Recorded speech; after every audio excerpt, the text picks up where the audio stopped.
तो भगवान शंकर को श्रावण प्रिय है, एक कारण कहा कि मंथन में जो विष निकला उस विष का पान किया और भगवान देवताओं ने मिलकर भगवान शंकर का जलाभिषेक किया। दूसरा कारण कहा, माता सती ने शंकर को पाने के लिए श्रावण के महीने में ही सबसे ज्यादा साधना करी है। और क्या करा था माता सती ने? एक बालू का, मिट्टी का शिवलिंग बनाती थी, प्रतिदिन शिवलिंग का निर्माण करती थी और शिवलिंग का निर्माण कर कर उसकी पूजन कर कर अर्चना कर कर उसका विसर्जन करती थी सती माता। और माता सती का नियम था भगवान शंकर को पाने के लिए शिवलिंग का तो हमारे यहाँ शिव महापुराण में लिखा है कि पार्थिव शिवलिंग का निर्माण होना चाहिए। और पार्थिव शिवलिंग का निर्माण करना है तो उसके लिए भी वर्णन करा गया। ब्राह्मण श्वेत मट्टी के शिवलिंग का निर्माण करे, आपको कहीं से वैश्य शमी पीली मट्टी के शिवलिंग का निर्माण प्रदोष के दिन यदि कहीं से आपको शमी पत्र मिल जाए, क्षत्रिय लाल मट्टी के शिवलिंग का निर्माण करे होता है और शाम का समय होता है काली मट्टी के शिवलिंग का निर्माण करे। कितना बड़ा शिवलिंग बनाना चाहिए? कर देखिएगा। अगर हम पार्थिव शिवलिंग का निर्माण कर रहे हैं या हमारे घर में हम कोई मूर्ति रख रहे हैं या हमारे घर में हम कोई मूर्ति को विराजमान कर रहे हैं तो उस मूर्ति का भाव कितना बड़ा होना चाहिए? तो कहा गला पकड़ रहा है, जमीन पर आ गई है, कोई समस्या अपने हस्त कमल को रखकर अंगूठे को ऊंचा कर कर देख लो। अगर एक शमी पत्र भी इतनी बड़ी मूर्ति घर के अंदर होना चाहिए, चाहे वो लड्डू गोपाल की हो, चाहे वो दुर्गा भवानी की हो, चाहे वो राम जी की हो, शंकर जी की हो, कृष्ण की हो, जिसकी रखना हो, बस इतनी बड़ी मूर्ति घर के अंदर होना चाहिए। शिवलिंग क्यों? इससे बड़ी अगर मूर्ति होती है तो जैसे मंदिर में सेवा होती है उतनी सेवा की उसको जरूरत पड़ती है। और अगर इससे छोटी मूर्ति होती है, जितनी छोटी होगी उतनी सेवा एक शमी पत्र तो मूर्ति भगवान शंकर जितनी छोटी होगी उतना सुख प्रदान करे और उस शमी पत्र को उठाकर उतना आनंद देगी। रात्रि को 9 बजे श्रावण के महीने में यदि आप रोज शिवलिंग नहीं बना सकते तो पूरे महीने में एक बार शंकर का शिवलिंग का पार्थिव शिवलिंग का निर्माण करना चाहिए। जरूर 9:15 पर वो शमी पार्थिव शिवलिंग का निर्माण कर कर उसकी आराधना में उसको रखते।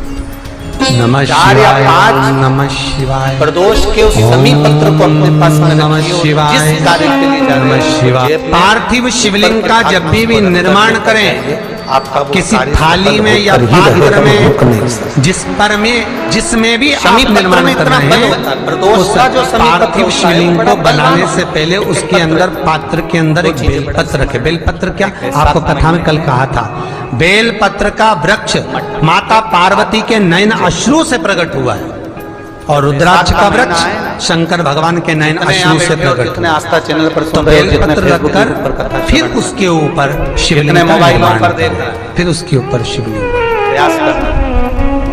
बैसाख के महीने में उसका लाभ, के पात्र में जो रात्रि उसका सुख आनंद, मिट्टी के पात्र में अगर आपके आनंद फल देने वाला हंडा हो, नी हो तो दिया हो, कई लोग कुल्लड़ सीधे थाली में शिवलिंग बना देते हैं। माता पार्वती के हस्त कमल पर शिवलिंग का निर्माण है महाराज। किसी भी सोमवार के दिन, किसी भी सोमवार बैसाख सुख देने के या किसी प्रदोष के दिन या बैसाख तो भगवान शंकर के शिवलिंग का निर्माण करें। माता सती ने भी किया। यही श्रावण के महीने में माता सती शंकर भगवान के शिवलिंग का निर्माण करती है, पूजन करती है, अर्चना करती है। फिर शाम के समय उस शिवलिंग को मस्तक पर स्पर्श कर कर जलाशय में, कुंड में, जल में, बावड़ी में, कुएं में, तालाब में उसका विसर्जन करती है माँ। दूसरा कारण कहा, सती शंकर को इसी श्रावण में रिझाई थी, इसलिए शंकर को श्रावण अति प्रिय। कि पहले आती है नवमी, फिर आएगी एकादशी देवसुंदरी। तो भंडारिया नवमी का मतलब क्या होता है? भंडारिया नवमी का स्मरण क्या होता है? अभी आपको कहा था 9 जगह पर बेलपत्र चढ़ती है।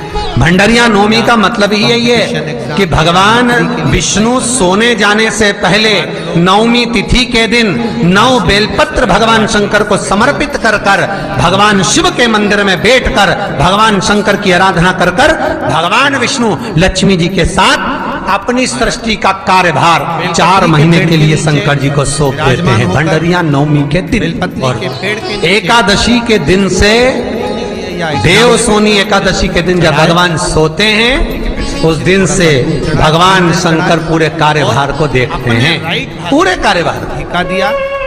जब कार्यभार सौंपा गया किसी भी प्रदोष भगवान शंकर सृष्टि का संचालन करने लगे। एक बार लगा तब ब्रह्मा और विष्णु ने आकर शंकर जी की आराधना यही श्रावण के महीने में करी थी कि आपने पूरा कार्य अच्छे से संभाला, इसलिए शंकर को श्रावण अति प्रिय है।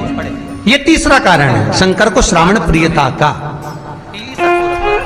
अब शिव महापुराण की कथा करिए कि शंकर को श्रावण प्रिय चौथा कारण वर्णन करा कि ये कारण भगवान शंकर की आराधना माता पार्वती ने बाल्यपन से करी, खूब करी, खूब दिल से करी। ये कहते हैं कि अगर 1,00,000 बेलपत्र समर्पित कर रहे हो और तुम्हारे पास में अगर वो बेलपत्र नहीं है तो तुम 1,00,000 मत चढ़ाओ, आप तो एक बेलपत्र, परंतु वो बेलपत्र भी पूर्ण तरह से साफ, सुंदर, सुरक्षित, खंडित ना हो, वो मुझे समर्पित करो। एक चावल का दाना चढ़ाओ पर वो खंडित ना हो, एक फल चढ़ाओ वो खंडित ना हो, एक पुष्प चढ़ाओ वो खंडित ना हो। शिव कहते हैं मेरे हाथों से मेरा पुत्र खंडित हो गया था, उस दिन से मैंने वचन दिया है माता पार्वती को कि खंडित वस्तु स्वीकार नहीं करूंगा और न खंडित दूंगा।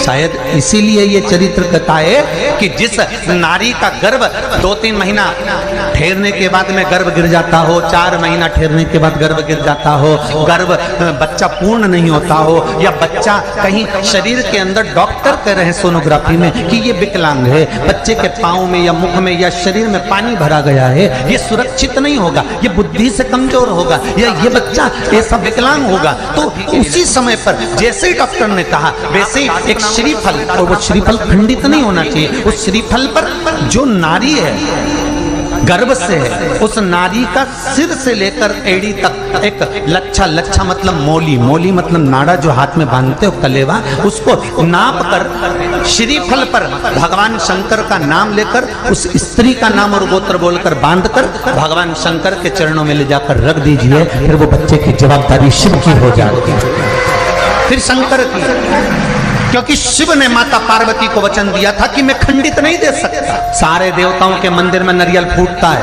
हनुमान जी के मंदिर में नारियल फूटता है, राम जी के मंदिर में नारियल फूटता है, देवी जी के मंदिर में नारियल फोड़ा जाता है, पर शंकर जी के मंदिर में नारियल नहीं फोड़ा जाता। आखा की आखा दिया जाता है कि पूर्ण दीजिए, बेलपत्र पूर्ण दीजिए, फल पूर्ण दीजिए, एक चावल का दाना भी दे रहे हो तो पूर्ण दीजिए। उसमें एक और अच्छी बात है, बहुत ध्यान लगाकर सुनिएगा, चाहे वो जितने आसपास चैनल पर सुन रहे हो, रविवार की हो, यूट्यूब पर सुन सोमवार रहे की हो, हो, मंगल की हो, बुधवार फेसबुक पर की सुन हो, रहे हो, या इस गुरुवार की हो, शुक्रवार की हो, शनिवार की हो, ध्यान दीजिएगा। कोई भी बात कभी श्रावण महीने में अगर आप प्रदोष काल शंकर जी के मंदिर में जाएं शाम का समय और शिव मंदिर किसी वृक्ष के नीचे हो, बट वृक्ष के नीचे हो, चाहे पीपल के वृक्ष के नीचे हो, चाहे वो आंवले के वृक्ष के नीचे हो, चाहे वो बेलपत्री के वृक्ष के नीचे हो, चाहे वो शमी के वृक्ष के नीचे हो, चाहे जिस वृक्ष, कोई भी वृक्ष के नीचे अगर कोई शिवालय है, शंकर जी का कोई मंदिर या शंकर जी का कोई शिवलिंग रखा हुआ,